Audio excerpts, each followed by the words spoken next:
Alright, hi guys again. It is day 2 of Shiny Caterpie uses teams that she's never used before and has no idea how to use.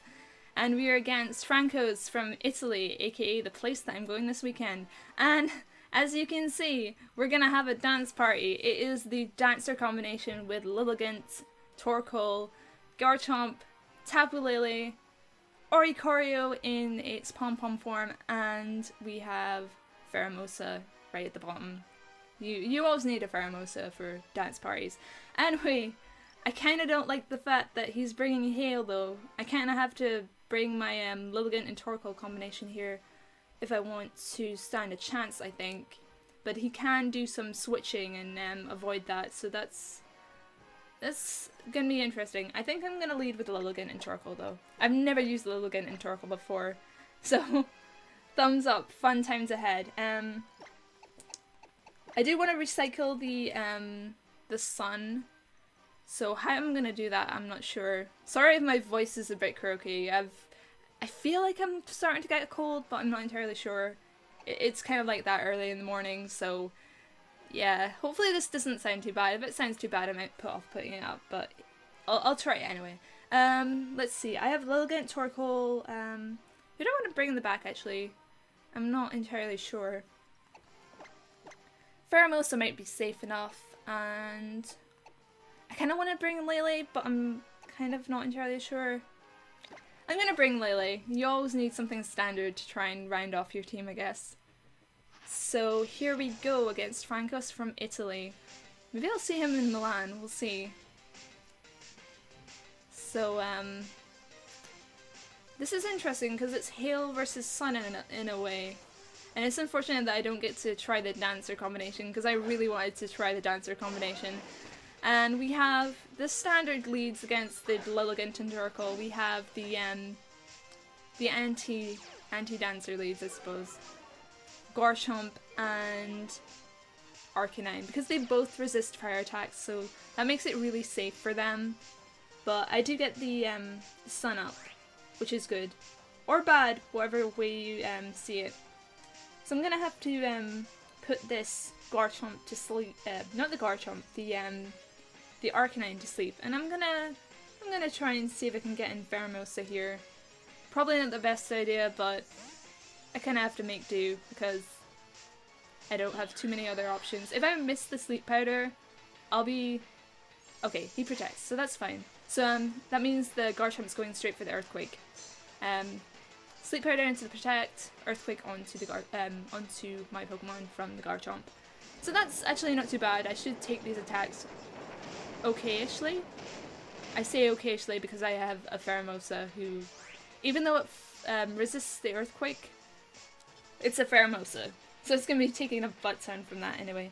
So kind of predicting the Arcanine to go for the extreme speed here rather than a fire attack. So I'm going to sleep powder into the Garchomp slot. May seem a bit weird, but I think it's the safest option. I'm going to switch into my Tapu Lele. He's probably going to protect the Garchomp actually, so I probably should have sleep powdered into the Arcanine anyway. Unless it's like an Assault Vest. Nope, he just switches, so that's fine. Switches into Kartana. That's really unfortunate. I need to... Oh, he avoids the attack too. This is not the best first battle for this team, and Lilligant will survive that, but gets poisoned. That's unfortunate for sure. And I can't put the Kartana to sleep either. So I'm gonna lose my Lilligant really early on, which is really unfortunate. I really need to get this Garchomp to sleep though. But I can use After You here. So,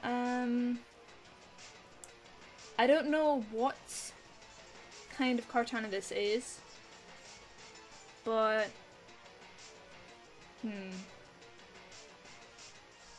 I don't know what Garchomp this is either. I was gonna try and After You with I'm gonna After You into the Kartana because I think the Garchomp's gonna protect. No, the Garchomp doesn't protect. If only I had done that into the Garchomp slot. I mean, blast into the Garchomp slot. This should take it down to Sash at least. Oh, okay. That's even better. It's probably Bloomin' Doom or Assault Vest or something. Anyway, that does mean that Lilligant gets to survive and Tapu Lele also gets to survive, so that's really nice. We have two Pokemon that get to live and fight another day for now. So we're gonna see what he brings out here. He can't Extreme Speed because I do have Tapu Lele's Psychic Terrain on the field, and it is the Arcanine. So the good thing here is he can't Extreme Speed. The bad thing here is I'm not sure how fast this Tapu Lele is. So this is gonna be fun, and I do have Pheromosa in the back, but Pheromosa needs to avoid getting Extreme Sped by the Arcanine. So I'm gonna try and put the Garchomp to sleep this time, 75%. It could happen. I guess I should have expected the Protect from the Arcanine and the Earthquake, but I do get the Sleep Powder off this turn, which is really nice, because I really needed the Sleep Powder onto the Garchomp. So that means the Garchomp slot is kind of dead for at least one turn, as the Arcanine already used Protect this turn, so it can't use Protect again. But Lilligant is going to slowly lose its health to the poison, so hopefully I can get this Arcanine out before anything bad happens. I will use Energy Ball and I will use Psychic into the Arcanine and hope the Garchomp does not wake up this turn. And it does use Extreme Speed, but he forgot that it is indeed Psychic Terrain, so no priority moves will work, and luckily the Garchomp stays asleep. That was a bit risky on my part, because it needed, if he got the first turn wake, this would be completely over. So luckily he does not get the first turn wake. Don't play around with sleep if you don't need to. Anyway, Lilligant survives with 2 HP, which is amazing. I really needed Lilligant's After You ability to stay around for one more turn. Hopefully the sun is still up this turn. If not, I'm in trouble.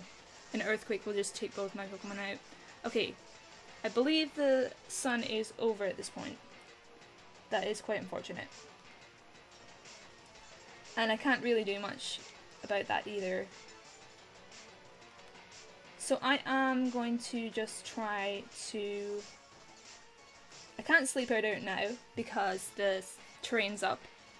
I'm gonna try and, I guess, Energy Ball into the Tapu Fini if I can, and Psychic into the Garchomp. It's probably gonna protect the Tapu Fini and go for the Earthquake. Basically, he has a very good chance of waking up now, and I would feel bad if it didn't wake up. Okay, now I feel really bad.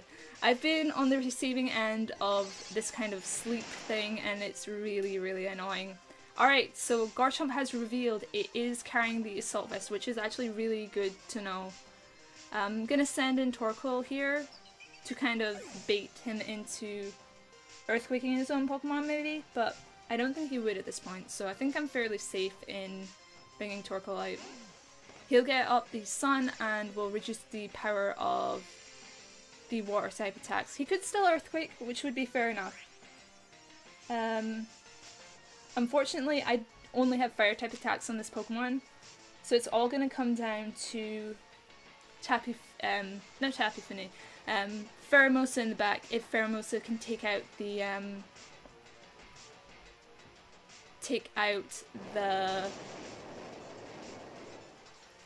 Tapu Fini, which I don't think it can. And Tapu Fini does use Muddy Water. So I think I've lost this one. I'm not used to this kind of team, so I'm gonna try and come up with excuses. There's no excuse. He led really well, he countered what I had, I got lucky, I got all those turns of sleep and I still could not pull it off, so fair play to him. Muddy Water should take us both out at this point. So I don't think I can try and pull off a win from this position either. I do have Ice Beam. I can take out the Garchomp, but he's gonna take out the Tapu Fini this turn. The Pheromosa this turn, I mean, so there's not really much I can do. I'm gonna Ice Beam and Protect anyway. I really should have probably just attacked. So,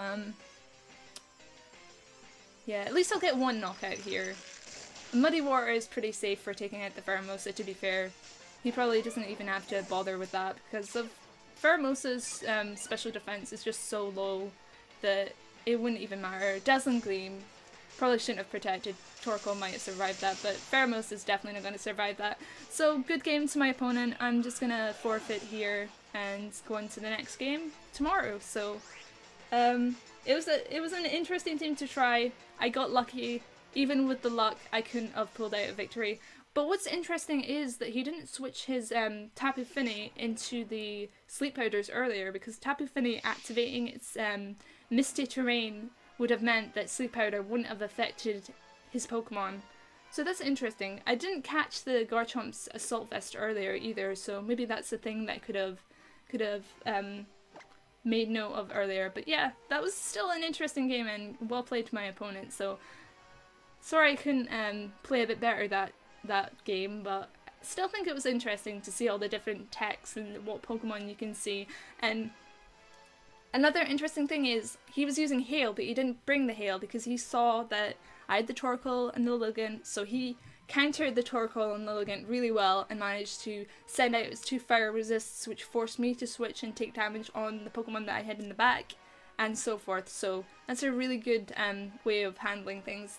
It's also the same way you can handle Drifblim Lily. If you see a Drifblim Lily, maybe they're not going to lead with Drifblim Lily, so you don't bring the things that would normally be bad against Drifblim Lily, etc, etc.